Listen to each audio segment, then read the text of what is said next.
Social media growth isn't random, and it's definitely not luck. Welcome to Influence Declassified, the podcast where we uncover how influence is really built online. No fluff, no gatekeeping, just real growth strategies, unfiltered insights, and the marketing conversations that usually happen behind closed doors. Let's declassify your influence.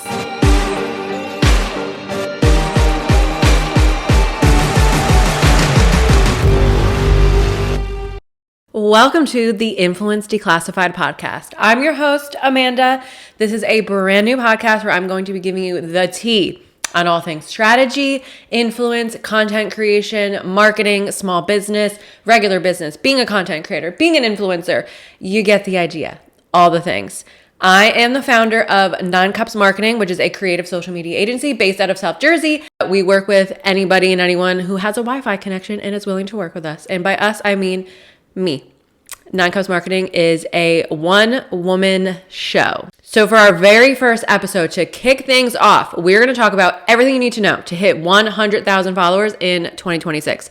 We're going to get deep. We're going to get into the real raw strategy of it all. So buckle up, grab your papers, grab your pencils, and let's dive in. Okay, 100,000 followers. I feel like that's the goal for so many people, for so many creators, for so many businesses. Literally everyone wants to hit 100,000 followers. So because I've grown an account to 100,000 followers, beyond 100,000 followers before, I feel like that makes me a little extra qualified to talk about it beyond just being a professional social media strategist, marketing person, what have you. So I'm not going to get into the basics because, again, we go deeper than the basics here. So obviously, you need to be consistent in order to reach 100,000 followers on social media. I'm not going to deep dive on this, but all I am going to say on the topic of consistency is consistency does not mean that you are posting literally every single day. Consistency just means that you are able to show up in the same way every single week on a consistent basis. So if that's 3 times per week, do that every single week. If that's every day,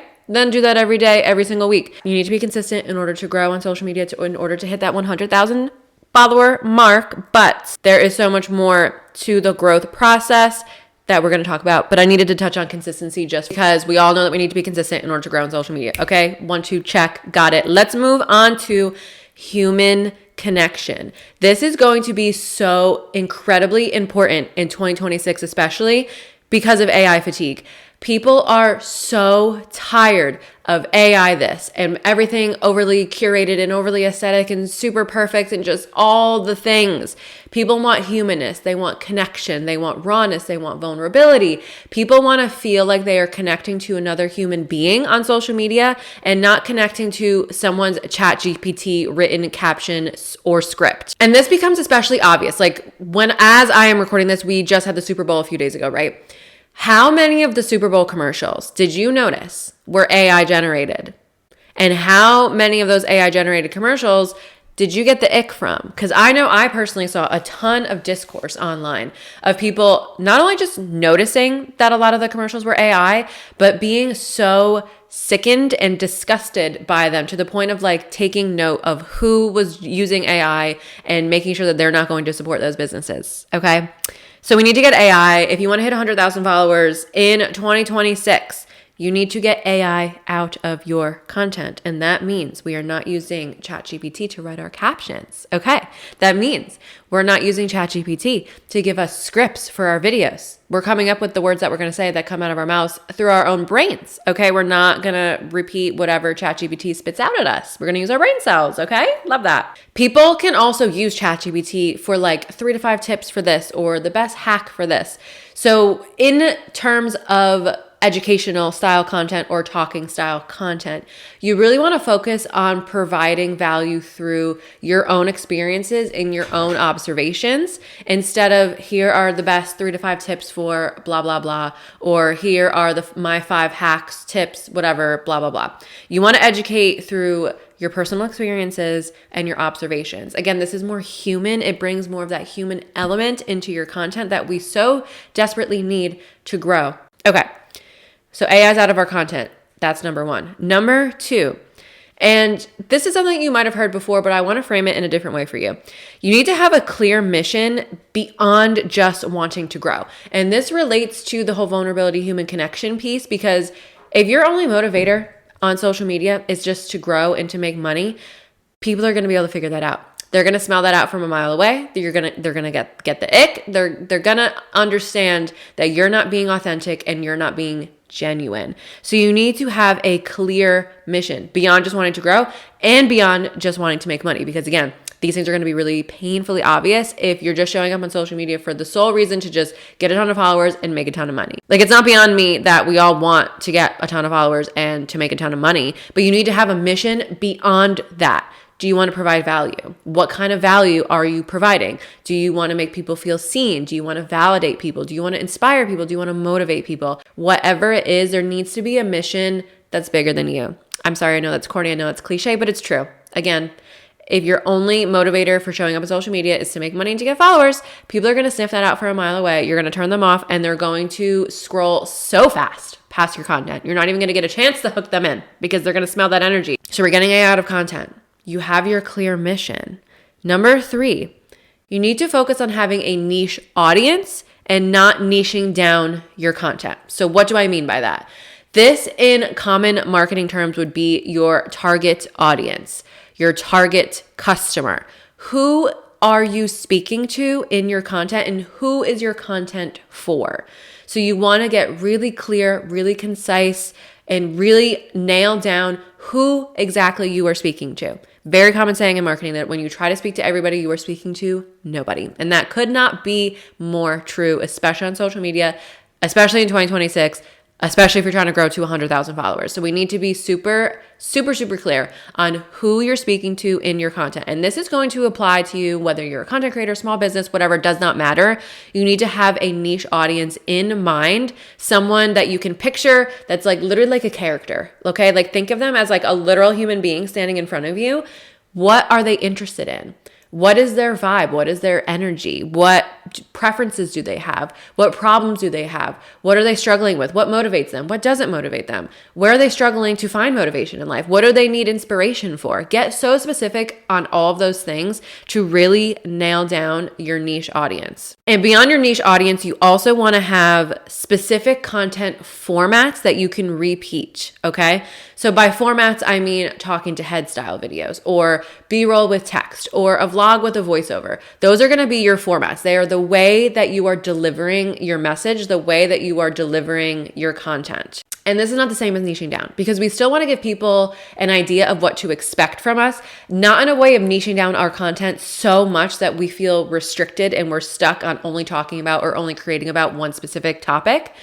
But we want people to have somewhat of an expectation of us and our content because that creates comfort and that creates familiarity. People like to have that element of comfort and knowing what to expect from a creator when they're following them, especially in 2026. But in order to create that comfort and that vibe and like it feels safe to follow you because they know exactly what they're going to get from you and it's not going to be totally different all the time, you want to make sure you also nail down your specific content formats. Again, this is not niching down. You're focusing on your niche audience, so your target audience, and having specific formats for your content for the way that you deliver all of your messages. Okay, next.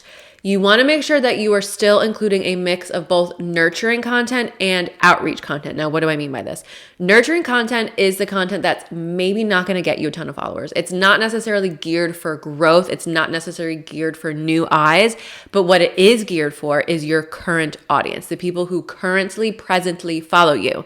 Outreach content is going to be your growth-driven content. This is the content that you are making specifically to reach new eyes. It is specific to people who have never heard of you before. If you only focus on outreach content, you are then going to neglect your current community. And if you neglect your current community, guess what? They're not going to want to stick around long-term to help you reach your follower goals, your 100,000 follower goal, whatever. They're going to become silent followers or they're going to unfollow you. They're never going to engage with your stuff, whatever. You cannot neglect your current audience in the pursuit of more followers. They are going to sense this. They will be able to feel this. They will be able to tell that all you're focused on is growing, and you don't care about them once they already follow you. So even when you're in a growth phase and you're intentionally trying to grow, you're trying to hit 100,000 followers in 2026, right? You still do not want to neglect your current audience. So a mix of outreach and nurturing content. Again, outreach is for growth. Nurturing is for building your community, deepening your connection to your community, and reminding them that you haven't forgot about them and you actually really care about them a lot and you love them and you appreciate them and you are grateful for them being a part of your community, because you should be. Next, you have your community, right? Your community is growing. We're on our way to 100,000 followers. You need to actually create content on things that your audience really wants to see from you. And you can figure this out beyond just direct feedback. Like direct feedback, by that I mean comments and DMs and people literally telling you, hey, I love when you post this. Hey, can you post more about XYZ? Hey, a video on XYZ would be super, super helpful. That's like direct feedback. We love that. But if you're not at the point where you're getting that direct feedback, we're going to dive into those analytics to really see what your audience is vibing with so you can deliver them content that you know that they love. And then once you know the content that they love, you can deliver it through either a nurturing perspective, an outreach perspective, or even better would be both. So analytics, you want to look at not just views. I personally don't entirely give a shit about views. That could be controversial. Don't really care. Views to me are not the most important metric when it comes to tracking the success of content. What you really want to be looking at is likes, comments, shares, and I'm missing one. What is it? Saves. Likes, comments, shares, saves, basically all the engagement metrics. Those are the ones you want to look at in terms of successful content for what your audience currently really, really likes. For outreach content, you want to look at reach because, and I tell you this, give you a really clear-cut example as to why this makes sense. I could watch your video 100 times and it's going to show you 100 views. But guess what? It was just me the entire time. Reach is going to tell you the individual accounts that have seen your profile or have seen your content. That is going to help you determine what pieces of content are really, really good for outreach. Content that gets a ton of likes and comments and saves and shares, particularly from your community, that's how you know it's really nurturing content that your audience is really vibing with, they're really loving from you, so you can continue to talk on those topics in the future. And this brings me to my next point. Do not be afraid to repeat yourself. You are not a one-hit wonder, okay? Every time you post, you don't need to come up with the next brand new, most novel idea anyone's ever heard of, okay? If you have proof that a specific topic or a specific content format works for you, repeat that. And by that, I don't mean repost the same exact thing. You can get away with that every so often.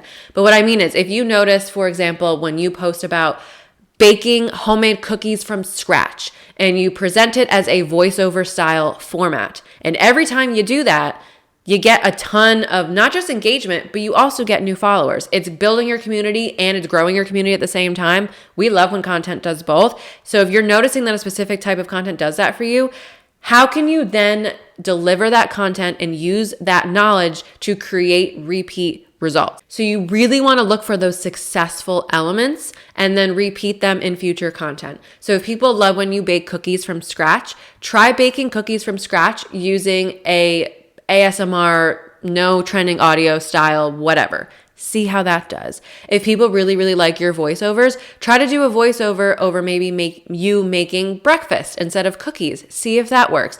Take those elements that you have proof of working, whether it's for outreach or for community building or both, and repeat them in other pieces of content. Or say, for example, there's a specific topic that you always talk about. For me personally, on my personal page, whenever I speak to the experience of losing friendships while going through grief, that every single time I talk about that topic, those videos always do so well for me. And I'm not talking about just views. They grow my community. They engage my current community. It is helping me reach my goals. So I know that that topic does well with my audience. So then I apply that topic through different content formats. I'll make B-roll with trending audio style videos. I'll do talking to head style videos. I'll do a voiceover, always going back to that topic because I know it works. Do not be afraid to repeat yourself if you want to grow 100,000 followers in 2026. And my final piece of advice for you to hit this 100,000 follower goal in 2026, you need to give yourself room to adapt and experiment and have fun. Because if you work and push yourself and you don't let yourself have fun with content and you don't let yourself experiment and you just go and you're all strategy and there's zero room for adaptation or growth or experimentation, you're going to hit burnout. And if you hit burnout, you're not going to be able to be as consistent as you need to be in order to reach your follower goal, 100,000 followers or whatever it is in 2026 anyways. You need to have that wiggle room to have fun with content. It doesn't matter whether you're a business or you're a content creator. Content creation should still have an element of fun. Of course, we want strategy. Of course, we want to make sure that we're not wasting our time and we're doing things that are actually going to move the needle forward for our business, for making money, whatever it is that we're pursuing, right? Like, obviously. But there still needs to be a little bit element of fun. There still needs to be wiggle room for experimentation, for creativity. Say you get an idea and it's about a topic that you have never talked about on your page before, and you decide to not give yourself the room to pursue that. That's going to build up energetically, right? It doesn't hurt to have one day a week or maybe one day a month. That's like your open, free day. You're not thinking about strategy on that day. You're letting yourself be creative. You're letting yourself experiment, because there could be a topic. There could be a video that you're sitting on that you're afraid to post because it maybe doesn't match your exact strategy, or maybe it's a completely different topic than you've ever talked about before. But you have no idea what the next banger is going to be on your page unless you try it. So there's no harm, no foul, and giving yourself one day a week or one day a month or however many days you want to map that out, to give yourself a small portion of time in your strategy to experiment, to have fun, to be creative, to let those creative juices flow, to really just see what could happen. The definition of insanity is doing the same exact thing all the time and expecting different results, right? So sometimes you need to try different things if you want to get different results. And you're going to learn something regardless of if it grows your account, whatever. Even if it flops, you're still going to learn something from having that one free day. This is something I'm very passionate about, okay, as you can tell. You need to give yourself that free day, that experimentation, that room to be creative so that you avoid burnout. Because again, if you hit burnout, you're not going to hit 100,000 followers. Thank you so much for tuning into the very first episode of Influence Declassified. I am so excited that you're here. I'm so excited that you're listening. I hope that you found this helpful. I hope that you learned something. I hope you took something away. If you would not mind rating the podcast, this is a new podcast. So any sort of positive feedback that we can get is going to be incredibly helpful for future episodes and just continuing on this path with this new podcast. In the next episode, I am going to really dive into what it means to actually have and execute a social media strategy. We talked a lot about strategy today. I mentioned the word strategy, social media strategy, content strategy, whatever, multiple times throughout the episode. So episode number 2, next week's episode, we are going to dive deep into what a strategy actually means and how you can execute it. And we're going to look at this through the lens of both small business and content creator. Because if you are on social media and you have a goal of social media beyond just making money and beyond just gaining followers, right? You need to have a strategy to get you there. Strategy is your framework. So we're going to dive really, really deep into that episode 2. Stick around. Episodes are going to be uploaded on Sundays from here on out. If you have any questions whatsoever, feel free to DM me on my 9 Cups marketing page or the Influence Declassified Instagram. I am happy to answer any questions you may have. I might feature them on a future podcast episode. If there's any topics that you really would like me to dive deep into, that you want to learn more about, that you're curious about, that you want to hear my insights on, also feel free to let me know. Thank you so much for listening or watching, depending on where you're viewing this podcast, and I will see you in the next episode.